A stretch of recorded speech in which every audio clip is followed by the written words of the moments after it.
Assalamualaikum warahmatullahi wabarakatuh. Saya Stasia Anggriani Talib dari kelas Kimia B.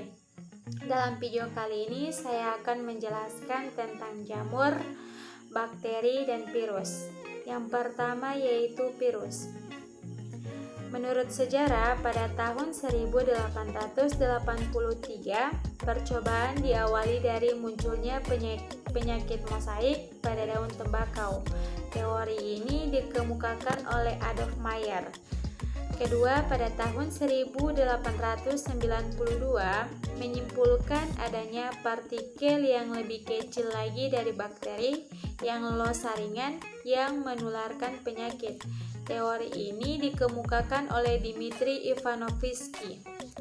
Yang ketiga yaitu pada tahun 899, penyebab bercak kekuningan pada daun tembakau dinamakan virus. Teori ini dikemukakan oleh Martinus W. B. Jering.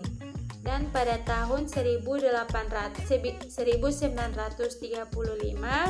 berhasil mengisolasi dan mengkristalkan TMV. Teori ini dikemukakan oleh Wendell M. Stanley. Ciri-ciri virus. Virus memiliki ciri-ciri sebagai berikut. Yang pertama yaitu aseluler, berukuran sangat kecil 20-300 mm. Hanya memiliki salah satu macam asam nukleat, RNA dan Na.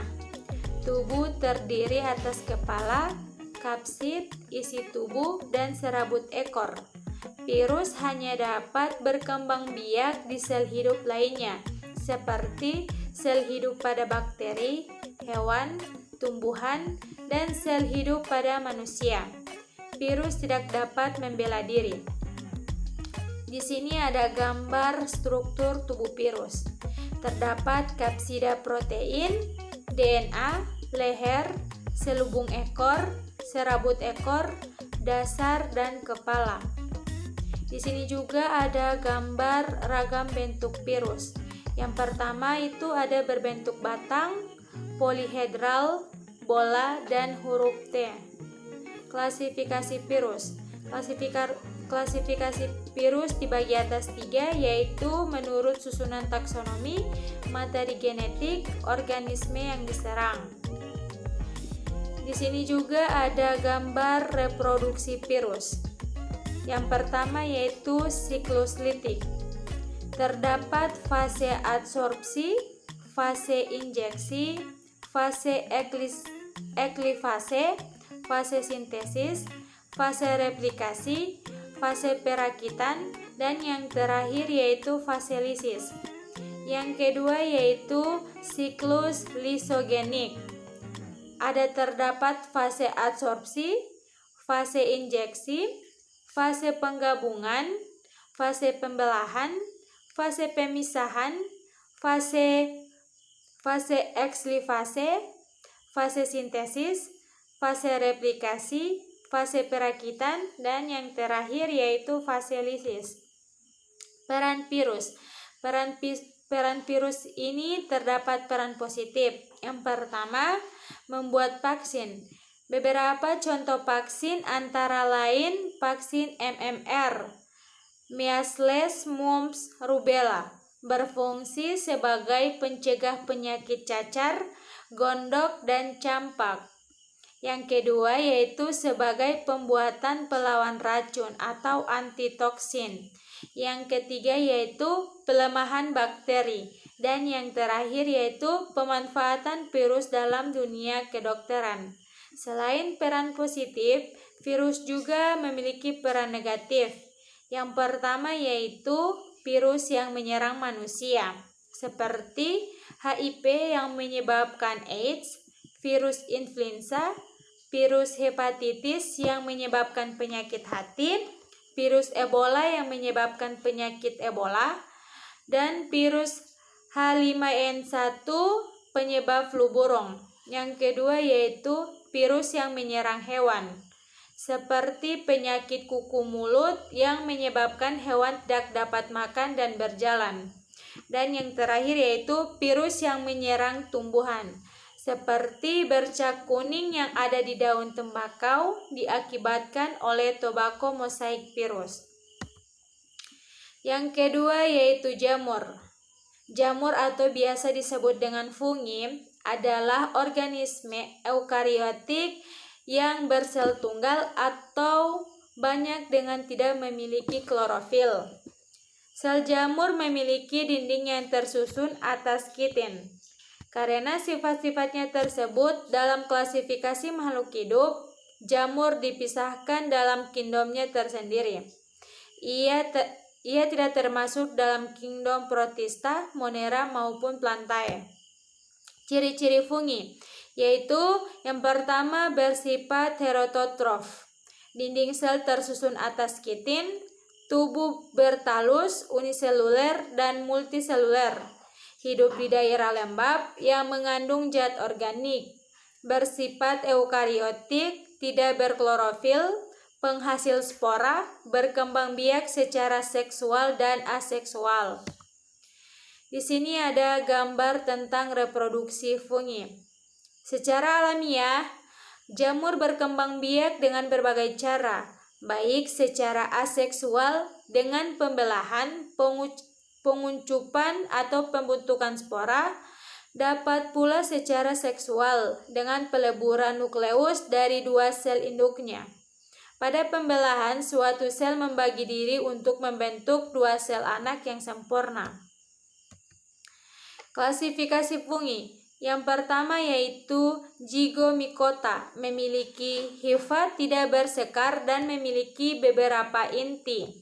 Zygomicota dapat bereproduksi secara aksesual atau menggunakan spragiosperma dan seksual menggunakan zygosporma, misalnya pada roti basi. Yang kedua yaitu Ascomycota, memiliki hifa bersekat-sekat dan di tiap sel biasanya berinti satu. Ascomycota bersifat uniseluler atau multiseluler, juga dapat bereproduksi secara aseksual dan seksual menggunakan akspora. Yang ketiga yaitu Basidiomycota, memiliki tubuh buah yang disebut basiodokarp. Hifanya bersekat dan mengandung inti haploid. Basiodanya dapat bereproduksi secara aseksual atau menggunakan conidiospora dan seksual menggunakan basiodospora. Dan yang terakhir yaitu Deuteromycota, memiliki hifa dengan ukuran tubuh mikroskopis. Deuteromycota bereproduksi secara aseksual menggunakan conidispora. Dan untuk bereproduksi seksual ini belum diketahui. Yang peranan fungi, berdasarkan sifat-sifatnya yang dimiliki oleh jamur, maka peran jamur ada yang berfungsi sebagai berikut. Yang pertama yaitu mengurai dalam ekosistem. Yang kedua, jamur berperan pula sebagai agen dalam pembentukan makanan. Dan yang ketiga, tubuh buahnya dapat dimakan atau sebagai bahan makanan. Dan yang terakhir, sebagai parasit pada organisme lain. Yang ketiga yaitu bakteri. Bakteri adalah mikroorganisme bersel satu yang diklasifikasikan pada tingkat domain. Bersama dengan domain Archaea, bakteri digolongkan sebagai prokariota.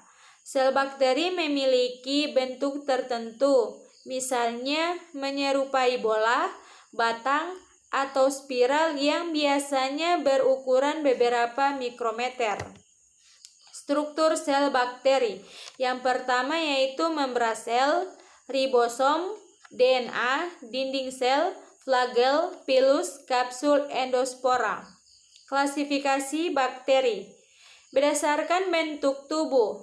Yang pertama bakteri kokus atau bulat. Yang kedua bakteri. Yang ketiga bakteri spiral, lengkung, basil atau batang. Berdasarkan alat gerak. Yang pertama, berdasarkan letak flagela pada tubuhnya. berdasarkan pewarnaan gram atau gram strain, pengintensifan zat utama atau cairan kristal violet berwarna ungu, dan yang keempat yaitu pencucian dekolorisasi dengan larutan alkohol asam.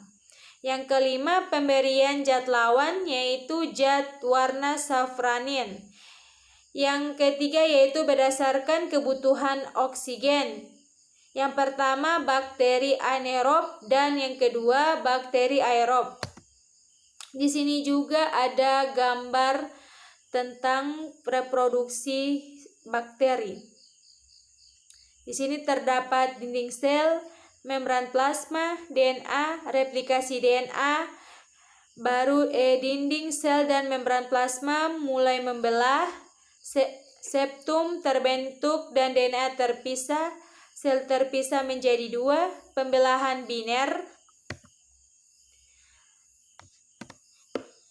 Baiklah, itulah materi dari saya.